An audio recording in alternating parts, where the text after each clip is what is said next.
El sol en el desierto de Sonora era un viejo conocido para Mario Almada, una presencia que se sentía en la piel y el alma, una fuerza implacable que te obligaba a ser real. Pero ahora, a sus 60 años, ese calor no era el de una tierra amada, sino el de un reflector que iluminaba un mundo de mentiras. Había llegado a este pueblo olvidado, transformado en un set de filmación de bajo presupuesto, para rodar lo que se sentía como la 100ª versión de la misma historia. Un hombre bueno se enfrenta a un hombre malo, el bien triunfa sobre el mal, y el sol se pone sobre un héroe solitario. Él era el héroe, por supuesto. Lo había sido durante toda su vida. Se sentó en su silla de director, con su nombre grabado en el respaldo, y miró a su alrededor. El pueblo de adobe y polvo había sido disfrazado como un set del viejo oeste. Las fachadas de las tiendas estaban pintadas con colores chillones, los barriles de madera parecían de plástico, y los caballos de los extras se veían tan cansados como él. Se sintió como un fantasma en su propia vida. Su rostro impasible, su mirada de acero, su presencia imponente, todo se había convertido en una caricatura, un producto. La gente lo llamaba el hombre que nunca muere, pero él sentía que ya había muerto hace mucho tiempo, cuando se convirtió en el héroe de la pantalla en lugar de ser un hombre de verdad. Su cuerpo, una vez fuerte y ágil, ahora le dolía con cada movimiento, una dolorosa y constante queja que le recordaba que no era invencible, que no era inmortal, que no era su personaje. El director, Javier, un joven veinteañero con gafas de pasta y una cámara de vídeo en la mano, se acercó a él. Sus ojos brillaban con la clase de entusiasmo que solo la inexperiencia y el idealismo pueden tener. Señor Almada, dijo, su voz llena de admiración. Es un honor. Soy su fan más grande. Sus películas me inspiraron. Su personaje, ese hombre de pocas palabras que siempre hace lo correcto. Eso es lo que el pueblo necesita ver. Mario lo miró con cansancio. ¿Qué pueblo, hijo? ¿El que solo quiere ver disparos y explosiones? Yo soy un hombre. No un personaje. Javier se rió, sin darse cuenta de la seriedad en las palabras de Mario. Señor Almada, esta película es diferente. El guión es profundo. Su personaje, el último justiciero, es un héroe cansado, un hombre que ha visto demasiado.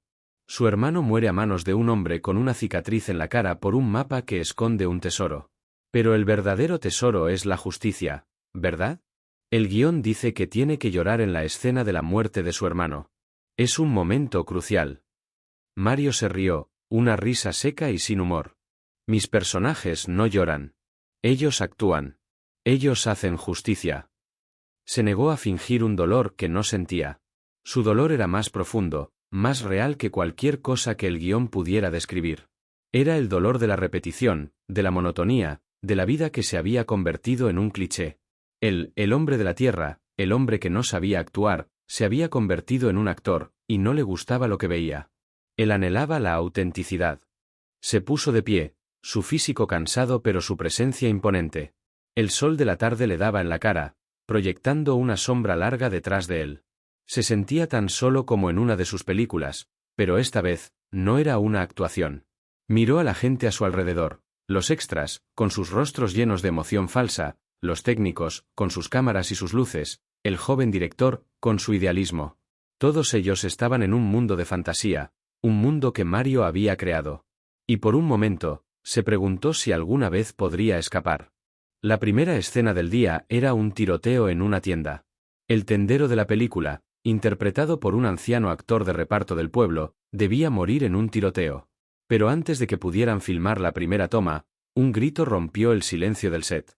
No era el grito de un actor, era el grito de pánico, de miedo real. Un hombre, el tendero del pueblo, el mismo hombre que estaba a punto de actuar en la película, estaba muerto.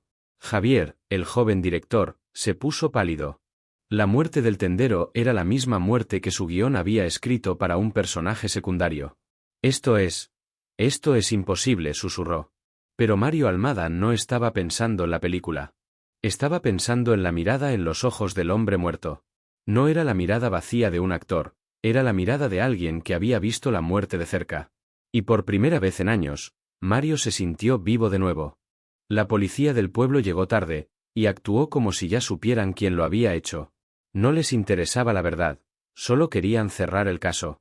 Fue un accidente, dijo el jefe de policía, un hombre gordo y cínico llamado Esteban. El hombre se tropezó y se golpeó la cabeza. El calor lo mató. Javier, el joven director, se puso pálido. La muerte del tendero era la misma muerte que su guión había escrito para un personaje secundario. Esto es imposible, susurró. Pero Mario Almada no estaba pensando en la película.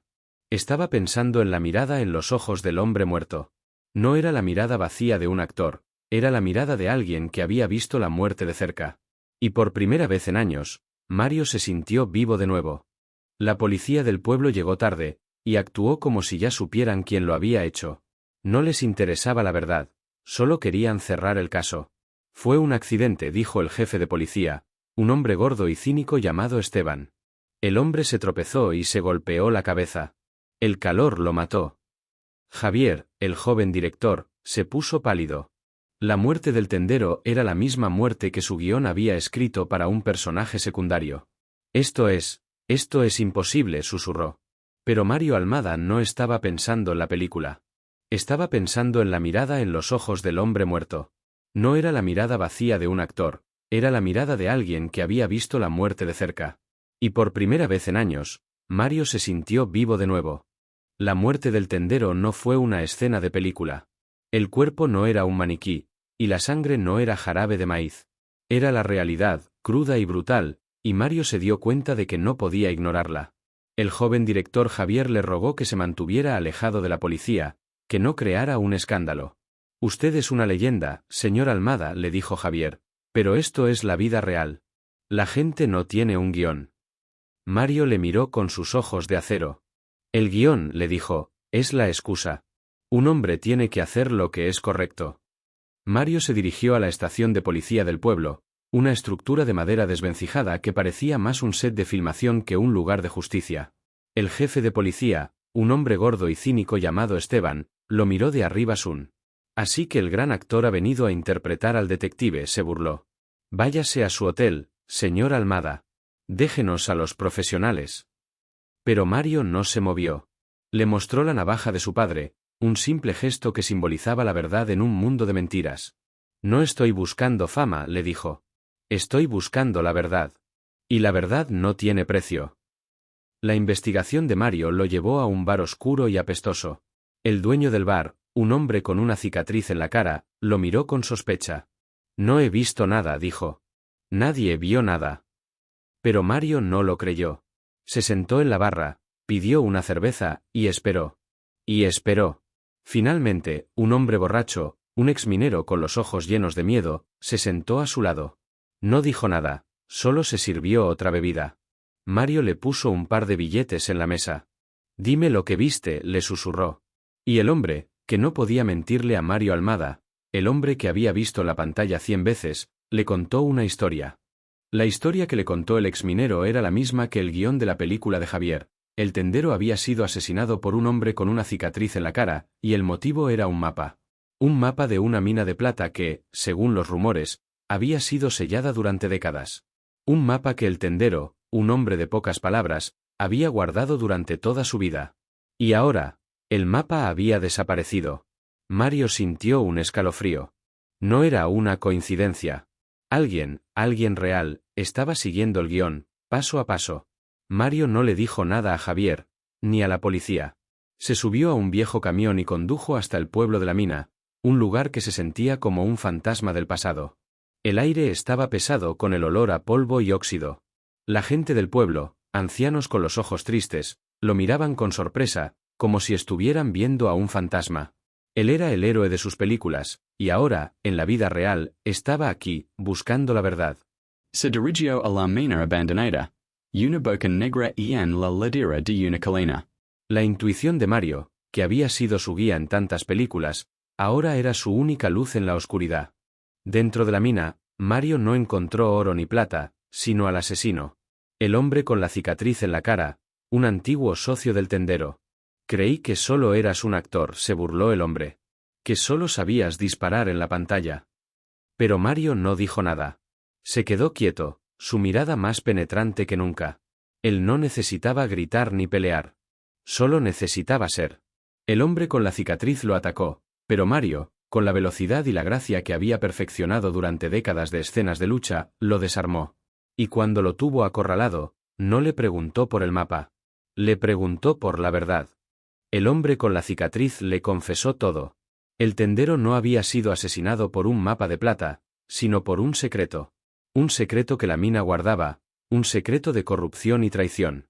El tendero había descubierto que un poderoso terrateniente de la región, un hombre que parecía un héroe para el pueblo, en realidad estaba robando la tierra de los agricultores locales.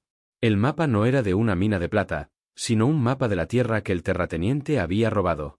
El tendero había intentado exponerlo, y el hombre con la cicatriz lo había matado para mantener el secreto.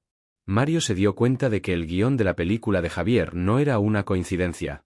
Era una historia real. Mario tomó el mapa y salió de la mina. El sol se sentía diferente ahora. Se sentía como el sol de su juventud, el sol de Huatabampo. Se sintió como un hombre real, no como un actor. Y se dio cuenta de que no había resuelto el caso para una película, lo había resuelto para la verdad. Él era Mario Almada, no el actor, sino el hombre. Y el hombre, sabía, tenía que hacer lo que era correcto. El mapa que el tendero había escondido no era un plano de una mina de plata, sino el testamento de un hombre honesto. Era un mapa de la tierra que el terrateniente Ramón había robado, una prueba irrefutable de la corrupción que había envenenado el pueblo durante décadas.